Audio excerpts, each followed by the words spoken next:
while you're in a demonstration of the lobby. Good morning. 2 days ago, Julie and I left Idaho during the snowstorm. Got here, checked into this hotel. First time we ever stayed at an airport. This morning on the elevator, somebody asked us how we like the weather. We realized we haven't been out of the terminal yet. So with the exception of much better sleeping conditions, I feel like Tom Hanks.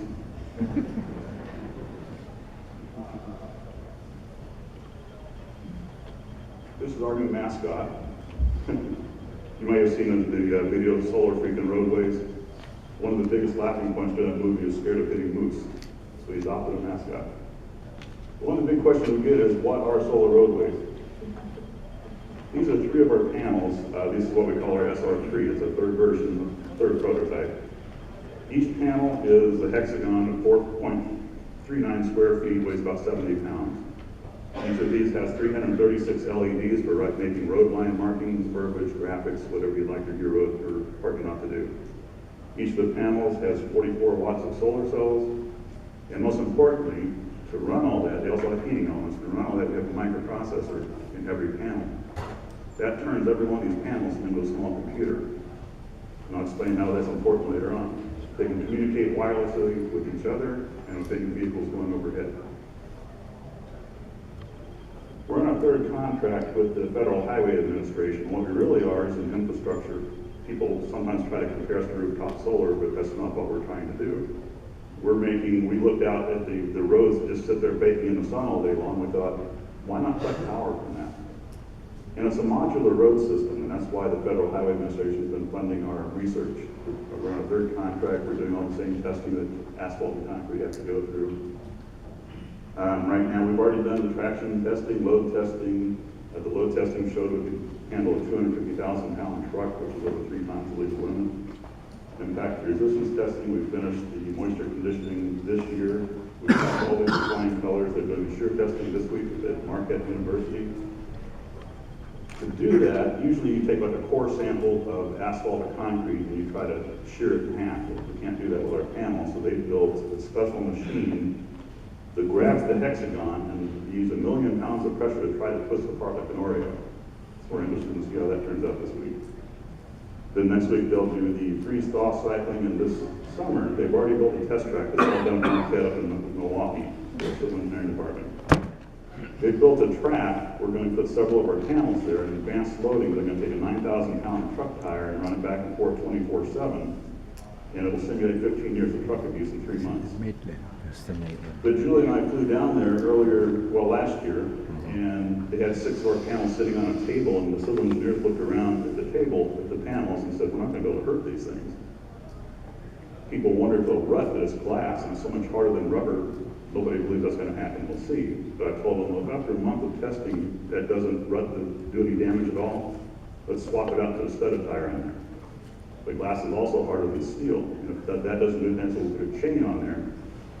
We had a visitor last week. We told him that. He says, well, you ought to just take the tire and run the rim across it. So that'll be, if it can't hurt any other way, we'll try that. Applications. Initially, although we call ourselves Solar Roadways, we're not going on the road yet. We're still going to jump to all the Federal Highway Administration. Initially, we'll go with what we call non-critical applications like driveways and parking lots, bike paths, walkways, things like that. You'll see in the bottom right-hand side there, we've also, not on this list, we've had inquiries in cemeteries, horse farms, racetracks, railroads. A lot of people have uses for these panels. But since we're at an airport, we were visited a while back by an airport manager, and he taught us a lot of things we weren't aware of. He said, next time you fly through Denver, look at all the snow equipment, or snow removal equipment they have. There's an entire fleet there. He said the FAA pays for 95% of that. And if that fleet can't keep up with the snow, they have to close that airport down. And it doesn't just affect the Denver terminal. It affects that airplane trying to take off from New York or from San Francisco. And it costs them millions every time this happens. If we could keep their runway, they're doing a lot of that. And not only that, he said when that air traffic controller brings the plane in, he has to guide it all the way to the terminal. Because he says sometimes they mess up and 2 planes wind up nose to nose, they don't back up well. What we could do is paint the golden brick road to the terminal so all the air traffic control has to do is get him on the ground and follow that to his terminal with the LED. And you have all that tarmac to produce power from. We've had small airplane pilots tell us when I fly into an airport, like in Sandpoint where we're from, we counted about 6,000 or 7,000. So we've got a small airport. When they fly in, the first thing they have to find is that windsock. They need to know how much the wind's blowing in what direction before they land. With our system, we just paint an arrow on, or illuminate an arrow on the runway, like 14 miles an hour. We can use verbiage and graphics right on the runway. This is a parking lot we built. This is my electronics lab on our property. There's 108 solar road panels here. These are SR2 panels. They have the heating element, but I had to actually climb inside a cable cord and physically plug them in to make them work. Not very practical, but it was proof concept. Had LEDs that I could increase the intensity on, but I had to do it with a computer, so it wasn't automated. Our SR3, we automated all this, so the microprocessor handles all these things. If you look along the left-hand side there, you'll see a grate. That is what we call a cable corder. The cable corder allows you to take electrical cables, power cables, and take them off telephone poles and out of the ground. We've talked to several utility companies and power companies that love this idea of putting their transformer and power, all that into a concrete vault that they can access. It takes down those power poles as Mars our landscape takes a lot of the danger out of them. Like where we live in North Idaho, ice brings down the lines from those power poles. It gets heavy and breaks them, or a tree branch gets heavy and breaks them down, or somebody slides up the road and hits a pole. We live out in the middle of nowhere. We're 30 minutes from their small town, so if we lose power, it can be for days. This would eliminate that. It also makes it a lot safer for utility workers that need to work on the system, because you can actually climb down inside and be safe. When we got our first contract with the US DOT, they asked us to solve 8 points. They said, if you can solve 4, we'll consider this a success. And we solved all 8. Proved all 8. One of them was stormwater. When I first heard of stormwater, you know what it was, I had to look it up. Basically, it's runoff water, comes off your lawn. If it's oversaturated, picks up pesticides or fertilizers, whatever you got in your lawn, goes up the road, picks up oil or antifreeze, whatever's flowing out of your car. Now you got a toxic cocktail that generally goes in your nearest body of fresh water. That brown tank on the left-hand side is just a 300-gallon tank. It must be much bigger than in a full application, and it'd be below the frost line. We can filter the storm water right there on site, or pump that either direction down the road to the nearest another filtration facility, an aquifer, or an agricultural area where it's needed. We had a hydrologist once tell us that you can move water 200 miles in this country, you can alleviate all the drought conditions. That's me inside the cable cord. I designed it so I could crawl around in there, but when I put all the electronics and the microinverters and all that, I couldn't even wear a winter coat. You can't tell it, but that back wall is frost. It was like 5 degrees outside. I can't wear a winter coat because it's so cramped in there. I can't wear gloves because I use dexterity with my fingers. So I could work for about 20 minutes, I could jump out and run back in the lab and grab a cup of coffee. A couple of years ago, we had contacted by a member of Select. They make a dynamic charging system, which means they can charge EVs while they're driving. Basically, they put a receiver plate underneath the EV and a transmitter plate in the road. And they've tested this to 75 miles an hour. Problem is, to make it work, they have to dig a hole in the asphalt, put their transmitter plate inside, get power to it somehow, and then bury it to withstand the traffic. So it's not really practical. And they came and visited us and said, we have the technology and you have the delivery system. We have an electric road. So I gave them the dimensions. We went and visited them a couple months ago. They're at Logan, Utah State University. That's an electric bus we're standing in front of, and the lower right is a quarter-mile electric track. In the back of that bus, they've got a display. And as you drive over the chargers, you can see the battery being charged, and as you're not on the chargers, it discharges. So we're looking for a joint grant to merge our technologies. I gave them the dimensions of our hexagon. We said, if you can put your transmitter in something this size, we can put it right on the surface of the road. Now you're a lot closer to those receiver plates, but you can have a lot less energy loss. And they explained to us that an electric vehicle, people who have electric vehicles have range anxiety. Where am I going to get my next charge? They said if they can cut that battery, the heaviest thing in your car is that battery, which is limiting your range. If you cut that battery in half, you can go further, and if you're charging that vehicle while you're driving, theoretically, you can go forever.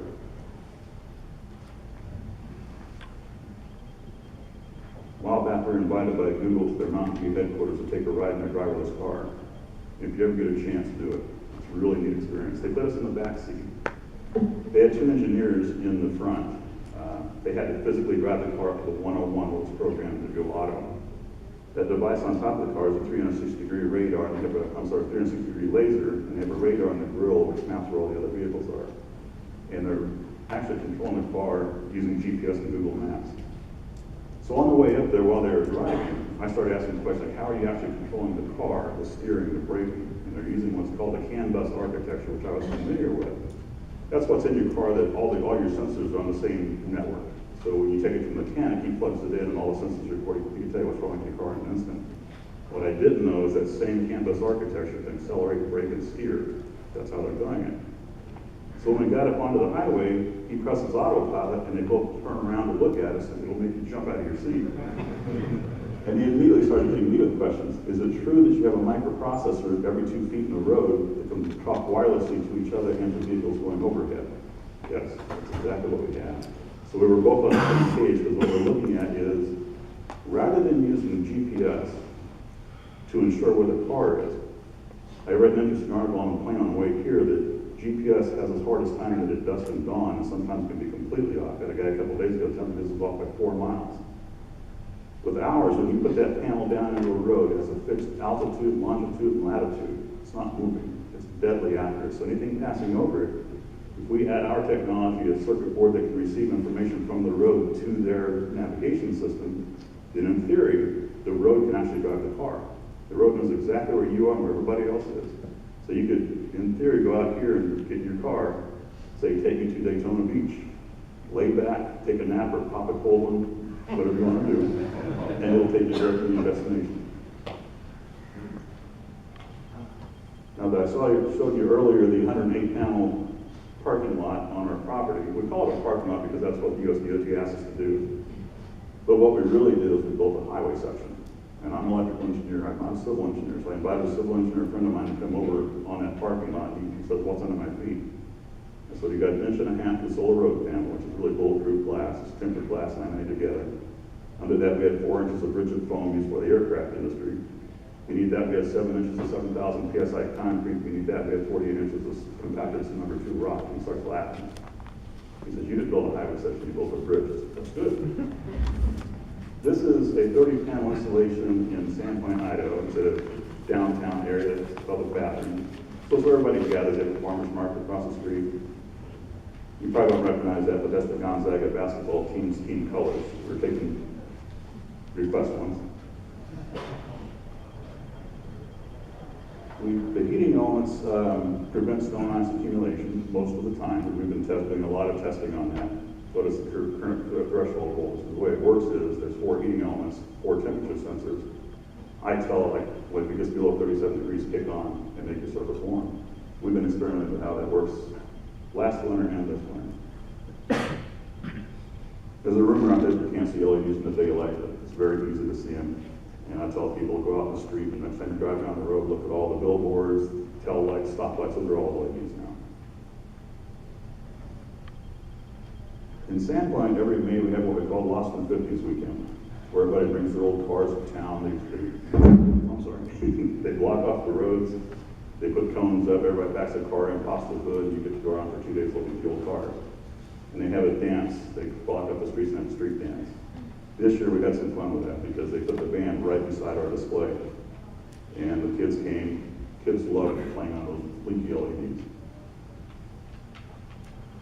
When we first started our project, we were told that you can either have the economy or the environment. You can't do both. We think we've got a project here that does do it. We're going to create a massive amount of jobs. We're going to make the air cleaner. We're going to reduce the greenhouse gases. When we first started this, we were told that 50% of greenhouse gases come from burning fossil fuels for electricity. Another 25% came from gasoline engines, or internal combustion engines. In our first contract with the Federal Highway Administration, they had us do a study on how much power they actually produce, and if we covered all of the roads, parking lots, and driveways in just 48 states, we could produce 3 times more power than we use as a nation. That would wipe out 50%. If we make EVs practical, or AVs practical, there's another 25%. Our newest addition, the Colorado DOT had a contest. They're having an awful lot of pedestrian and bicycle fatalities lately at dusk. So they asked somebody to come up with a way of warning drivers or helping drivers to see these pedestrians and bicyclists. We already had a testing program where I can click all red and all the red LEDs will come on just so we can make sure they're all working, all blue, all green. So I thought, what about a wrist-worn device that just sends that command out? Turn the antenna down so it only broadcasts a few feet. So as you walk out across the road, if it's saying turn all green, all these panels are following you across the road, all green. You got a halo around you. The driver may not see you, but it will see that road lighting up. You can also put that on your bicycle or on your pet's collar. These are the kids dancing on the Sandpoint installation. I just did a few patterns up there so you can see the possibilities. Again, when we started this, everybody said to make a killer dance floor, so we made a killer dance floor. Our first customers will be homeowners and business owners. Again, the non-critical applications. Homeowners can do driveways, walkways, patios, anything, literally anything under the sun, even buried on a hard surface. Business owners, they can have flexible parking lanes. You probably don't deal with that here in Florida, but where we're from, about an hour from the Canadian border in North Idaho, people stop riding their motorcycles and they're Winnebagos at a certain time of year. So then you can convert all your parking spaces to standard cars. And in the spring, this time, just with a press of a button, you can make narrow parking lots for the bicycles or motorcycles that you big ones for the Winnebago. And this will also help business owners to attract customers. Because imagine if you're in Chicago and you're the first restaurant to have solar road panels. Everybody's going to go to your restaurant to see it. We have people from all over the world flying just to see a building installation in Sandpoint. If you're the 101st, not so much, the knob will be worn off. So this is the year we're going to scale up because we've got the technology. We've had a lot of manufacturing problems. Nobody told me the machines would break. I've never done manufacturing before. We've got 3 manufacturing partners we're in talks with right now, one in Austria, one in Dayton, Ohio, and one in North Idaho. All 3 are hoping to be cranking out 1,000 panels a day this spring. That will bring the price down considerably because everything you've seen so far has been hand-built and really too expensive.